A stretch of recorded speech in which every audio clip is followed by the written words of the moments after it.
Hola otra vez. En la clase anterior vimos cómo para muchos especialistas en la actualidad la comunicación y el lenguaje no son exclusivamente humanos, pero lo que es un hecho es que el lenguaje humano por excelencia es la lengua. Y la lengua es el código que hasta el momento consideramos más efectivo porque logra ser empleada por cualquier mortal común y corriente, pero además tiene una función metalingüística que le permite explicar la lengua a través de sí misma. Es decir, como voy a hacer en este momento, explicarte la lengua con la lengua misma, a través de que hablo el español. Pero para que esto sea efectivo, yo voy estableciendo relaciones sintagmáticas y paradigmáticas, que es el tema de hoy. Y aunque esto suene a medicina, tú también la realizas. Aquí la cuestión es que cuando yo comprendo más cómo esto funciona, puedo hacer más rica mi expresión, sea oral o por escrito, y llegar a niveles que son de academia y que se espera tengas a nivel universidad. Vamos por partes. Empecemos por la base de la lengua, de toda lengua, que es el signo lingüístico. El signo lingüístico tiene dos componentes, o bien se compone de dos planos, el plano del significante y el plano del significado. Ok, en el plano del significante hacemos alusión a los fonemas, es decir, los sonidos. Cada que tú veas una palabra como esta que está aquí en verde, dividida por diagonales, lo que se está señalando con esas diagonales es el sonido que emitimos en nuestra lengua, porque así lo hemos asignado por sonido a esa letra. Por ejemplo, A, R, B o L. Hoy ya no se hace, pero hace años se enseñaba a leer por silabeo y mucho antes que eso se enseñó a leer por deletreo, por cada fonema el sonido que tiene. Cuando yo hago una combinación de fonemas muy específica, genero una imagen acústica, como cuando hago esta, de árbol. Esta imagen acústica es lo que llamamos significante. Ahora, este significante enseguida es conectado con una imagen mental. Hoy ya es mucha la práctica y tú ya no te das cuenta, pero a nivel psíquico, cuando escuchas árbol, se forma una imagen mental que es un concepto. A eso es a lo que llamamos significado. Esta imagen mental tiene un referente real, es decir, todos hemos visto árboles en la realidad. La cuestión es que no todos hemos visto el mismo árbol. Por esto, esta imagen mental y esta imagen acústica tienen un referente real, pero no son la realidad en sí misma. Si fueran la realidad en sí misma, el significante árbol sería igual para absolutamente todo el mundo. Alemanes, rusos, españoles, mexicanos, chinos, todos escucharíamos árbol y automáticamente pensaríamos en lo mismo que pensamos los de habla hispana, pero eso no es verdad, no es así. Allí tienes un árbol con todas las palabras que son designadas, no todas, pues las de algunos lugares, las que ponen en chino, lo que se dice en francés, como lo dicen los alemanes, en Ucrania, creo, y en otros lugares. Creo que este de aquí, que para mí resultaría impronunciable, es griego. Entonces, realmente no, no es un significado directamente la realidad, pero hace referencia a ella. Esto se llama triángulo semiótico. Este triángulo que nos permite referir la realidad a través de nuestra lengua. Pero gracias a este triángulo semiótico, por ejemplo, así todos nosotros hablemos español, los vocablos, los significados pueden ser distintos, es decir, el significante, el vocablo, la palabra, puede tener distintos significados. Tan solo podemos pensar en el denotativo y el connotativo. Digamos que yo dije la palabra árbol. En su significado denotativo, todos generamos una imagen mental similar a la de la caricatura que está allí. Es decir, no todos pensamos en el mismo árbol, pero sin duda todos pensamos en este elemento de la realidad que tiene tronco, raíces, follaje. Pero la cuestión es que yo podría ponerlo en otro contexto y darle un significado no denotativo, que es un significado explícito, simple, claro, para la mayoría de los hablantes, eso es un árbol. Cuando yo digo la palabra árbol, eso viene a la cabeza. Pero puedo en otro contexto darle un significado connotativo, por ejemplo, cuando digo el árbol familiar. Cuando digo el árbol familiar, ok, puede haber la significación nuevamente de un árbol que sembramos mi familia y yo, pero también puedo pensar en mis parientes. Y si cambio el contexto y todavía más y digo un árbol generacional, ¿sí? Entonces, todavía cambia más el contexto y me deja más específico que estoy hablando de un árbol diferente, un árbol genealógico, ¿sí? Este significado está implícito o bien no es el convencional, no es el que fácilmente se viene a la cabeza. Tengo que deducirlo por el contexto, a veces por el sentido figurado, a veces por la cultura en la que es manejado ese sentido figurado. Por ejemplo, nosotros podemos decir árbol que crece torcido, nunca su rama endereza. Y eso no se refiere a un árbol tal cual. Eso, el árbol allí está representando una persona que ha torcido un poco su camino, digamos, y luego ya no puede volver a la senda del bien, por decirlo así. Y ese es un sentido figurado que tienen todos los refranes que pertenecen a una cultura, como la nuestra, ¿no? Allí ya no estamos hablando del mismo árbol.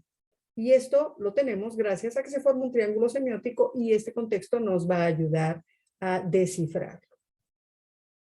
Porque cuando hablamos, codificamos. Es decir, todas nuestras ideas las convertimos a este código de imágenes acústicas y a veces contextualizadas. Y después, quien escucha o lee, pues lo tiene que decodificar, ¿sí? Interpretar, descifrar adecuadamente. Bien, ahora, el signo lingüístico tiene una serie de características que no debemos olvidar. Una serie de características que nos permiten dimensionar su complejidad, su importancia, pero también no exagerar en su inmutabilidad, o sea, es incambiable y cualquier cosa que le falte el respeto a la lengua. Vamos a analizarlas una por una, aunque ahorita solo las enunciaremos. El signo lingüístico es cultural, es convencional, es doblemente articulado, lineal, arbitrario, inmutable en sincronía, pero mutable en diacronía. Y para poder emitir mensajes como los que estoy haciendo ahorita, que tienen una intención comunicativa, debo relacionar adecuadamente los sintagmas y los paradigmas. Es decir, relacionarlos sintagmática y paradigmáticamente. Y esto sigue siendo, tal vez en este momento, ciencia oculta, pero para allá vamos.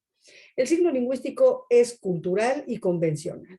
Cultural porque toda cultura, merced a la serie de conquistas que vivió, a los que al final quedaron en el poder, a las conveniencias que en este momento ya tienen por la cantidad de hablantes de una lengua o de otra de las que fueron imponiéndoseles por los conquistadores, termina haciendo convención de cuál será su lengua oficial.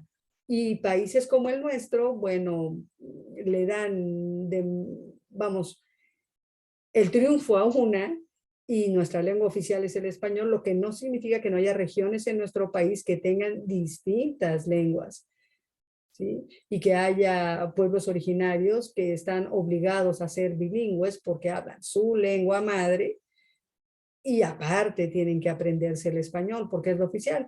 Y a diferencia de nosotros, hay lugares como Canadá que mantienen dos lenguas oficiales, inglés y francés, dependiendo de la zona. Que sea convencional es que se llega a un convenio social. Este convenio social no significa que todos nos reunimos y votamos, y desde luego que no, pero que ya quedamos por poder, por estructura, por institución, etcétera, pues se va quedando un idioma, ese es el sinónimo de lengua, una lengua oficial. Y luego, bueno, ya fueron creadas las reales academias. Pero primero estuvo la lengua hablada, como bien dice Saussure, y luego ya vino lo otro, ¿no? Ahora bien, este signo lingüístico es doblemente articulado porque el hablante, tú y yo, vamos uniendo monemas, unidades mínimas de significación. Eso puede seguir sonando a medicina si esto ya no lo viste en la primaria, porque antes empezábamos viendo eso. Pero lo que sí te pudieron poner a hacer es familias léxicas, listados de familias léxicas. Ahí está un ejemplo de ellas, café. Saca todas las palabras que se parecen o que vienen del café. Bueno, café, cafetera, cafecito, cafetín, cafeína, cafetal, cafetería, descafeinado, y podríamos pensar en más. En naranja puedes ver todas las veces que aparece café y que a este café, que es incambiable, se le van agregando cosas. Pues estos son los monemas, justamente. Esta parte naranjita que no cambió, café, es la base. Se le llama lexema, es el monema lexema. Es la raíz porque contiene el mayor significado, ¿sí?, de la palabra. Y las otras partes que lo complementan son morfemas gramaticales, que pueden ser derivativos o flexivos. Cuando hablamos de derivativos, hablamos de afijos, que pueden ser prefijos, interfijos, sufijos, etc. Y cuando hablamos de flexivos, hablamos del género y el número. Ahora, todo eso no es necesario, al menos no para mí, que te lo aprenda. No se trata de que todos nos convirtamos en unos legos de la gramática, pero lo que sí es importante es que lo entendamos, que entendamos esta complejidad de articular. No solo articular como sinónimo de hablarlo, sino articularlo porque lo vamos uniendo partecitas. Ahí está, mira, la palabra descafeinados tiene una parte que es el raíz lexema que le quedó, la raíz lexema que le quedó al centro, más o menos, ¿no? Es la segunda parte. Antes de eso tiene un afijo, un prefijo que es des, que le quita el cafeinado, le quita a lo que sea que siga, ¿no? Calificado, descalificado, y así. Después tienes otros afijos. Y finalmente aquí tienes los flexivos. Mira, esta O si cambiara, descafeinadas, cambiaría la cosa porque ya serían femeninas, yo que sé, tendrían que ser las bebidas para mantener una concordancia. Y la S nos señala el número, si es singular o es plural. Si le quitáramos la S sería una sola cosa a la que ese descafeinado puede calificar. Si le dejamos la S, es más de una a la que puede calificar. Esto ha sido articulado, ha sido unido una parte, otra parte, otra parte, otra parte. Esa es la primera articulación. Ahora, la segunda articulación es la que tiene que ver con los fonemas. Quiere decir que cada uno de estos se parte en fonemas. Es nuestra pronunciación a, e. Si te das cuenta, ahí no aparece una C, sino una K, porque es el fonema, no la letra. Ese fonema lo comparten la K, la Q, la C, ¿ok? Esa es la segunda articulación.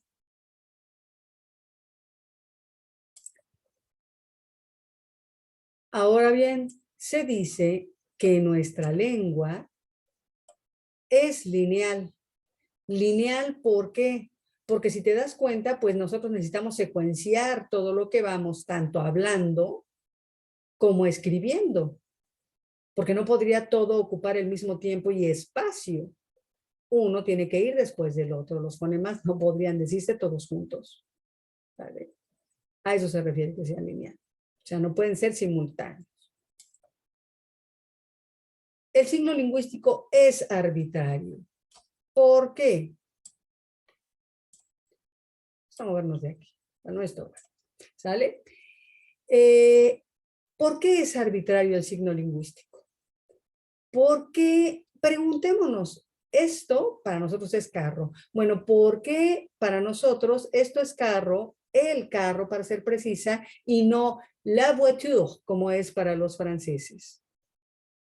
Porque no puede ser la voiture también para nosotros. Porque decidimos otra cosa. Porque sí, es así de arbitrario el asunto. Porque sí. No es que hubo el gran razonamiento, no podemos saberlo. Todo lo demás son invenciones que vinieron después o acomodos que vinieron después o búsquedas que vinieron después. Pero aún, y te vayas a las etimologías más antiguas, esa etimología también va a haber sido arbitraria en su origen, porque no hay una razón lógica para que las cosas sean lo que son en determinada cultura y sean otra cosa para otros. ¿Ok? Vuelvo a repetir, la Real Academia es del siglo XVIII. En el clásico, cuando empiezan a poner reales academias para darle normatividad y estructura a esto, pero no es que de origen así la tenía. No, eso no es verdad. Por eso no podemos aferrarnos en el inglés hablan muy raro, ¿no? Bueno, ellos piensan de nosotros que nosotros hablamos raro. Ay, porque ellos se estructuran tan feo, maestra. Bueno, pues ellos piensan que nosotros estructuramos medio feo seguramente cuando tienen que aprender español. Ahora bien, este signo lingüístico es inmutable, en sincronía. No, inmutable, no, es inmutable solo en sincronía. ¿Por qué en sincronía? Porque la sincronía es la simultaneidad, lo que está ocurriendo en el mismo momento. Porque no se puede empezar a cambiar la lengua en lo individual. Imagínate que yo hoy decida que eso que vimos hace un rato, que todos llaman carro, ya no me gustó llamarle carro y le voy a llamar lac. Y a ti se te ocurriera que le vas a poner fu. O sea, a ver quién no se entiende mañana si cada quien va a ir poniéndole a las cosas nuevos nombres. ¿Estamos? La segunda razón por la que hay una inmutabilidad sincrónica es porque habrá una resistencia colectiva a su cambio. A la gente no le gusta que le estén cambiando las cosas. A los españoles les costó muchísimo aceptar nuestro ahorita en el diccionario y a la fecha no acaban de entenderlo y de pronto agarras su diccionario y te dicen ahorita, ahora, México. Y ellos no acaban de entendernos. O sea, no es verdad que los mexicanos pensemos que ahorita y ahora son lo mismo. No, nos damos perfecta cuenta que ahora es ya. Por eso creamos ahorita, que es totalmente intemporal. O sea, puede ser en un rato pequeño, pero no va a ser ahora. Y puede ser nunca, dependiendo de la entonación. O sea, nos damos perfecta cuenta de la diferencia. Sin embargo, hay una resistencia de la colectividad española que no lo usa de aceptar esta acepción de la ahorita. Y de la misma manera, ha habido resistencia a realizar otros cambios. ¿Por qué? Porque la masa hablante heredó esta lengua y lo usó automáticamente sin estar capacitada para cambiarlo. Es decir, cuando estamos bebés, nos enseñan, si quieres agua, este es vaso, vaso, te lo repiten muchas veces, vaso, vaso, agua, porque a menos que te encuentres con tus familiares que ya te adivinan el pensamiento y te entienden, ay, quiere agua el bebé. En realidad, si tú quieres, fuera de tus familiares más cercanos, que alguien te dé un vaso de agua, vas a tener que aprender a decir agua y vaso. Sin cuestionar por qué, cuál es el... No. Y tampoco estás en condición de decir, fíjate que yo pienso que no debería llamarse agua, mamá. Es un bebé. ¿Ok? Entonces, realmente lo usamos automáticamente y no estamos capacitados para cambiarlo.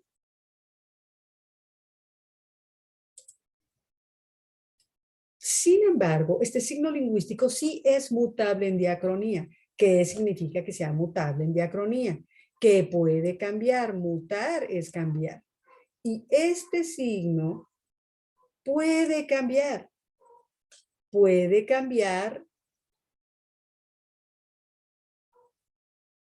cuando pasa el tiempo y es impulsado por los hablantes de una cultura, cuando empieza a dársele un uso diferente. En un principio solo se usó comedido, después se usó acomedido, se consideraba incorrecto acomedido, y ahora puedes ir al diccionario y está validado.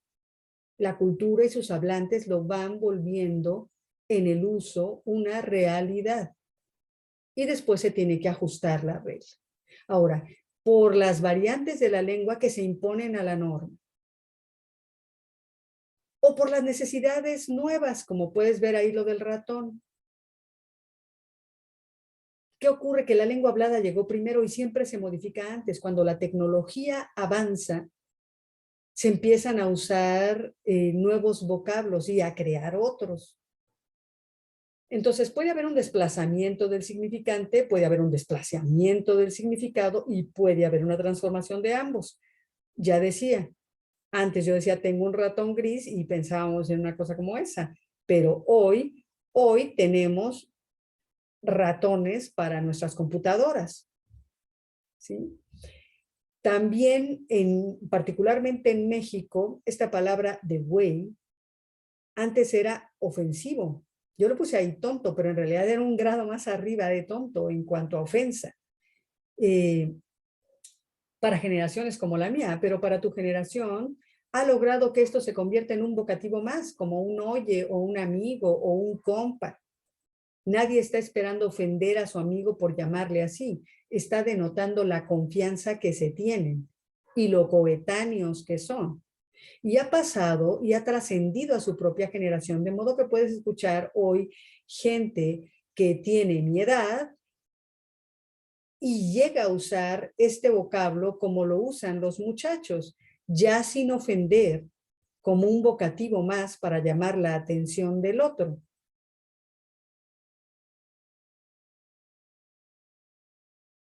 Allí está una mutación de la lengua.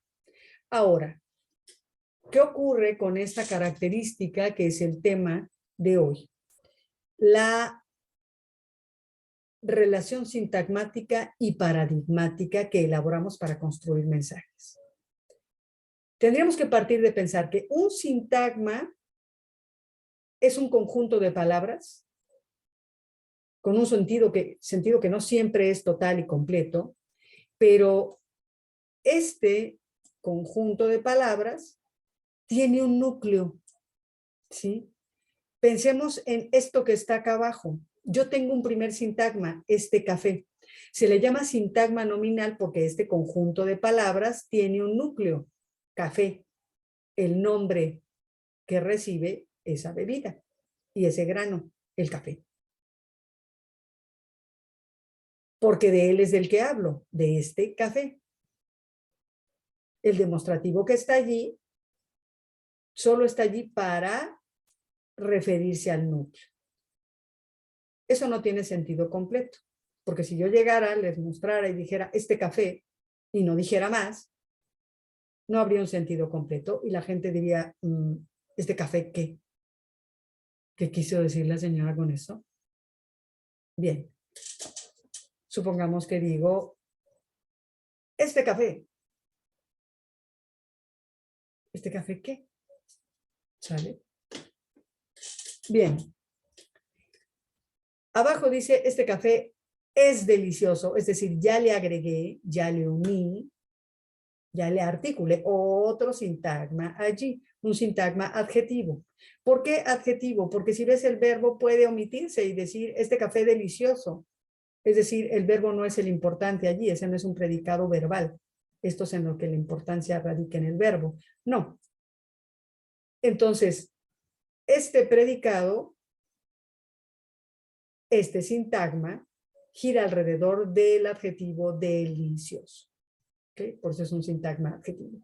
¿Qué hacemos para hablar? Ir juntando sintagmas, solo que no nos damos cuenta. Vamos juntando sintagmas y formamos oraciones, y con las oraciones formamos párrafos y formamos capítulos de libros, obras completas, tesis. ¿Okay? Esa es la relación sintagmática que vamos elaborando. Por el otro lado está la relación paradigmática que vamos elaborando. Esta relación paradigmática tiene que ver con la selección que yo hago. En la otra, si te das cuenta, yo voy combinando. Aquí yo voy seleccionando para formar esos paradigmas.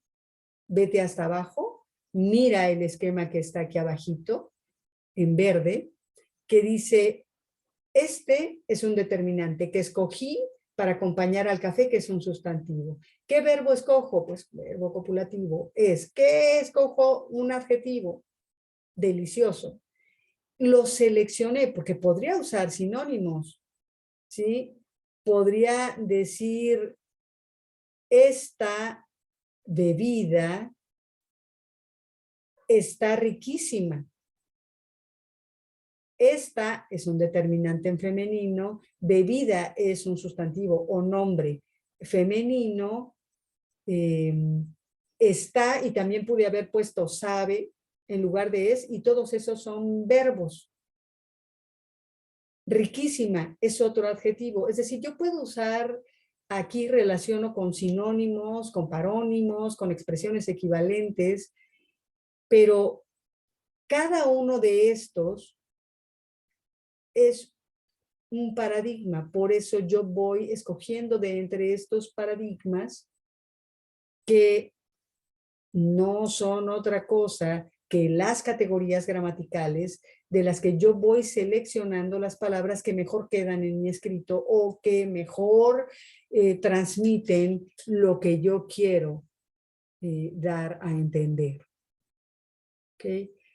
Mientras que la relación sintagmática está relacionada con la sintaxis. La sintaxis es la combinación y orden de las palabras y expresiones dentro del discurso, de las palabras dentro de la oración, de las oraciones dentro del párrafo, del tipo de párrafos dentro de un texto más complejo, sea expositivo, argumentativo, ese tipo de textos que veremos después.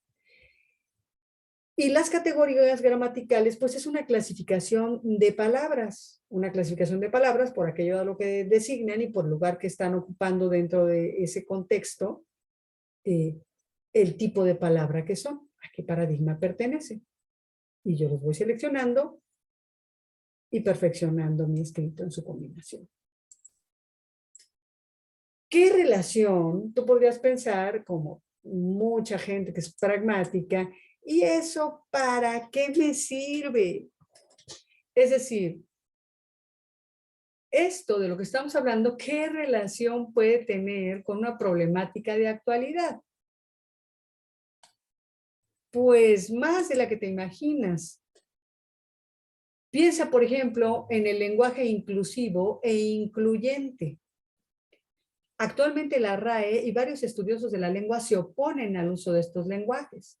Y hay otra parte de la sociedad, entre ellos las feministas y otros grupos de la diversidad sexual o de la gente con discapacidades, que aboga por lenguajes incluyentes y las minorías sexuales inclusivos y las cuestiones de visibilizar a todo tipo de ciudadanos, ¿no?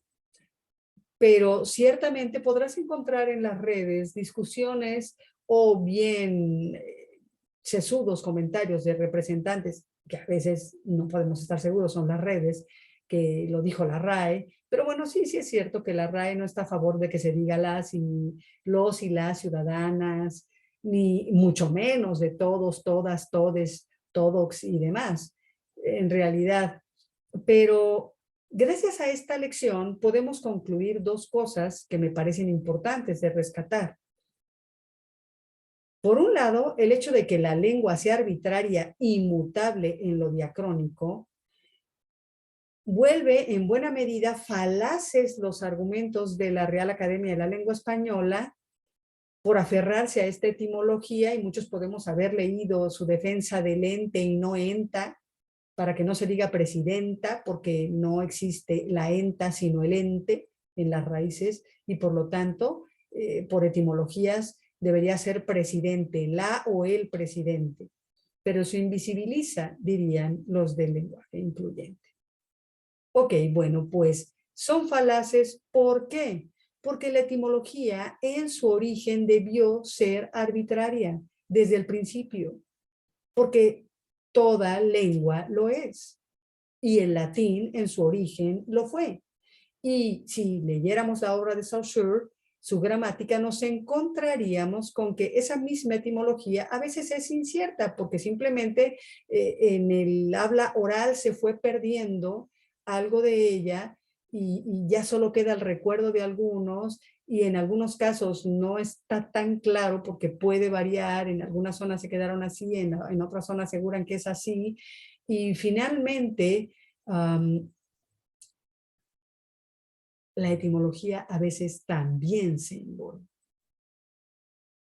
según lo probó Saussure. Ahora bien, lo segundo que podemos decir y concluir, por otro lado, es que la lengua la hacen los hablantes, pero no en lo individual, no de uno en uno, no por los míos. O sea que hará falta un trabajo más fuerte de feministas y grupos afines a estos cambios con las nuevas generaciones, porque evidentemente muchos de mi generación se van a negar, porque hay una resistencia colectiva a cambiar. Y además van a encontrar muchas razones para no cambiar. Algunos de ellos plantean, entre mis conocidos, que dejando de lado el ente y la enta, lo cierto es que es muy cansado para ellos leer textos y tener que estar escribiendo con los y las y cuestiones así. Por eso, el trabajo de estos grupos tendrá que ser con las nuevas generaciones para lograr una convención generalizada que no se va a dar mañana por más que las iconoclastas rompan, quiebren, quemen o lo que sea.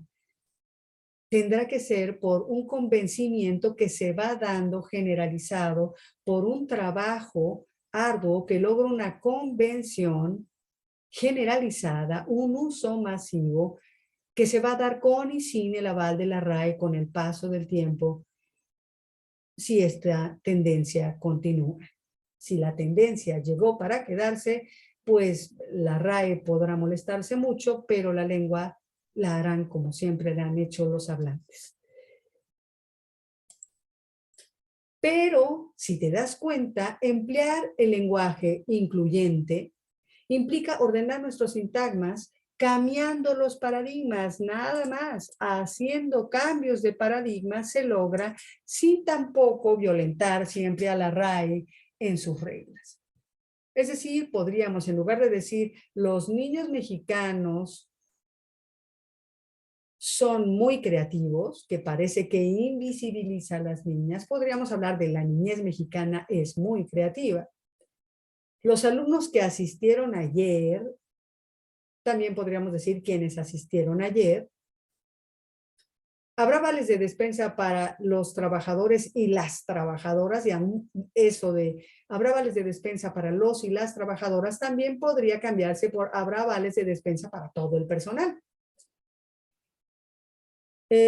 Las trabajadoras sexuales deben ser, un error, amparadas por la ley. Mira, buena oportunidad para ver que aquí, cuando este morfema no es el adecuado, brinca. Así de importante es. Si te das cuenta, dice trabajadoras y amparados. Aquí debería decir amparadas. Cuando eso nos falla, es un error de concordancia. Así de importante es. Ahora, volviendo al punto, las trabajadoras sexuales deben ser amparadas por la ley.